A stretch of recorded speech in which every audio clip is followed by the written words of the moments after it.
Forward block रो कोदला NAC रे दुर्नीति अभियोग को खंडन कले अध्यक्ष। किछि दिन हला कोदला एनएसी रे दुर्नीति होइथिबा नै अभियोग होई आसुछे। अभियोग उपरे शुक्रवार एनएसी कार्यालय परिसर रे एक सांबादिक सम्मेलन रे एही अभियोग को खंडन करिसंती अध्यक्ष सूर्यनारायण नायक। एही अभियोग उद्देश्य प्रणोदित, एथिरे कोनोसी सत्य नाही बोली कहिसंती अध्यक्ष। कोदलार कृष्णचंद्र पल्लाईंको रिपोर्ट, भाइरल न्यूज। घटना गुड़ा से ऑल इंडिया फॉरवर्ड ब्लॉक मो ना प्रेस कॉन्फ्रेंस कर डायरेक्ट आम ना मो ना पर्सनाल ना ये कहीकि बदनाम करने चेष्टा कर कोदला को कोदलावासी की आउ मु आज प्रेस कॉन्फ्रेंस डाकी आपण मान जरिया मुझे सब कह चाहूँगी आके जो जो जिनस कही फास्ट से आमर जजिया बंध 15 लाख बिल करके खाई अध्यक्ष हाथ अच्छी एक्जिक्यूटिव ऑफिसर हाथ अच्छी से संपूर्ण मिथ्या।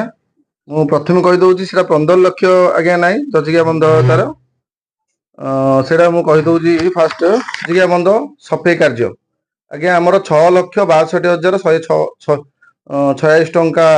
अनुदान एसएचजी मान 3टा एसएचजी सिलेक्ट होता है गोटे एसएचजी सिलेक्ट होते से परिप्रेक्षी आमर से पेमेंट होती 6,07,200 टंका जो लेबर माने लगी प्राय पाखापाखि 30 नहीं 40 ରୁ 45 दिन लगिले गोटे 30-40 जन 20-25 जन के ताकि से लेबर ये मिसे टोटाल से बंध बाबद खर्च होती 6,07,200 टंका से 15 लाख कही गोटे कहीदे आपण मान 35 गोटी टेंडर आम 2 लाख करें कोदला को जो टाइप जोड़े आम दरकार लोक अभियोग क्रमे आम से टेंडर करूँ 35टा टेंडर बाहरी थिला से 35टा टेंडर रे 25टा टेंडर कंप्लीट आउ 10टा नॉन स्टार्टेड अच्छी जब रिपोर्ट आरटीआई माध्यम आप मागी पारे तब जी भी अभियोग कर डायरेक्ट देचु से जो 35 टेंडर 25टा टेंडर कहीदे आपको एवं आहरी कहूँ जोड़ा जोड़ा कही मत आम खाईदेचु करूँ से कहीदु आउ गोटे कहीदे कम नाम हूँ खेल पड़िया चारिपटे पाचेरी निर्माण सहित माटी फिलिंग बाली पोता कार्य जो आम नुआ एमपीएस टे आम हैंडओवर नहीं सारचु सेड़ा आमर अटकल मूल्य 13,54,10 टंका एटा जीएसटी कटिकी एपर्यंत कम चलुची आपण मैंने भी देखिपारे एमपीएस साइड रे कम चली बिल है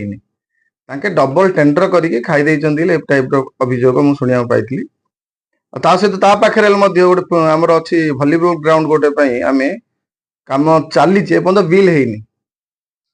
से मिथ्या आम ना ये करके खाईदेचु कहीकि आम ना अपचर्चा आउ कम स्टार्ट करने रेजुलेसन माध्यम काउंसिलर माध्यम कर आम से टेंडर काढ़ टेंडर रे आम काढ़ला अटकल जीएसटी कटेकी अटकल मूल्य 16,14,044 टका है से परिप्रेक्षी आम से कम स्टार्ट है से मैंने कहते टेंडर फिक्सिंग बहुत लोक पकई अधिकांश लोक है अंशग्रहण करते आवेदनकारी संख्या 8 जदि टेंडर फिक्सिंग होची तेबे 8 जन केमती से गोटे काम पकेबे आउ द्वितीय कथा गोटे कथा 14.99 रे फिणी 14.99 रे सेटा काम चलची सरीला सरिया को सी पाई 13,36,124 टका आपण एटा नोट करंतु मु जहा कहूँ 13,36,000 एटा कौन कही खाई आउ कही दूसरी जो जेकी डाक जहाँ को डाक से मापा चुप कर जोड़ा भी कर जदि फ्रॉड बिल है मु चेयरमैन पद रिजाइन करी।